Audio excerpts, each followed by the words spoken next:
Dear friends, welcome to another episode of Geopolitical and Military News. In this video, we will discuss recent tests conducted by the United States Air Force with AI-controlled fighter jets and the branch's plans to have a complete fleet of autonomous fighters by 2028. If you haven't subscribed to the channel yet, subscribe now and activate the notification bell to not miss any updates. On Thursday, May 2nd, Frank Kendall, Secretary of the United States Air Force, boarded the Vista, a highly modified F-16 fighter jet, to witness firsthand the autonomous flight of a fighter jet in coordination with another jet piloted by a human. The flight took place at Edwards Air Force Base and involved a simulated combat with maneuvers at nearly 900 km per hour, with both jets just a few dozen meters apart.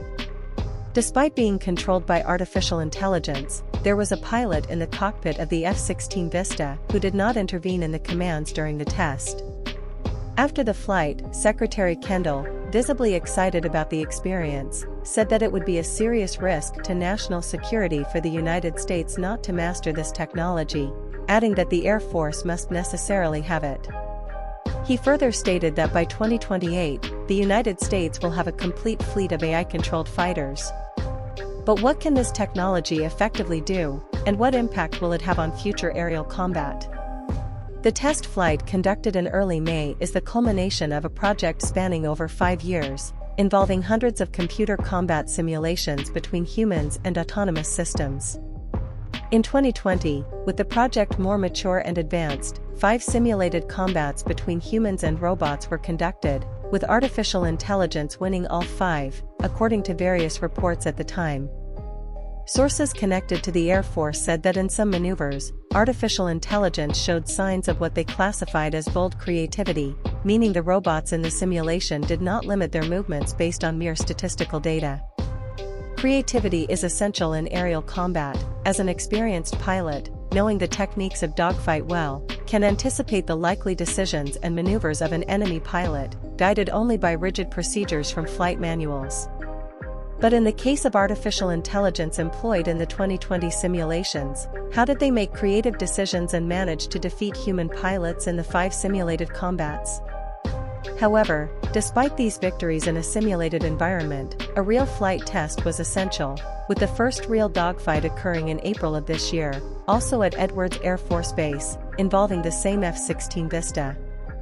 According to DARPA and the United States Air Force, the simulated combat was a success, but the winner was not disclosed. The simulated tests conducted in 2020 and the real dogfight conducted now in April 2024 demonstrate that the technology is just one step away from being effectively implemented in combat fighters. But this raises some important questions, even in the moral sphere, as it will practically be a machine hunting, shooting, and killing human pilots in combat. From a purely practical standpoint, it is very advantageous for a country to operate AI-piloted fighters, as the most expensive and complex element of a fighter, the human pilot, is simply removed from the equation. An experienced pilot can consume millions of dollars and many years of training, simulation, and instruction to be trained, a long and expensive investment that can be lost in an aircraft accident or just a moment of inattention in aerial combat. It is comparatively much faster and cheaper to replace a fighter than a pilot. Therefore, by eliminating the pilot, an Air Force can be more lean, also achieving a much greater tactical reaction time.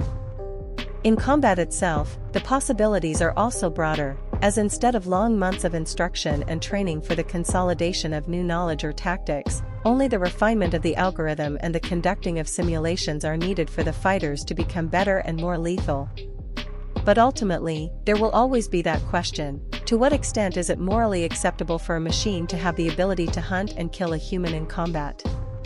As highlighted by Secretary Kendall, the advantages offered by autonomous fighters are enormous, which is why he wants this technology to be applied in practice as quickly as possible.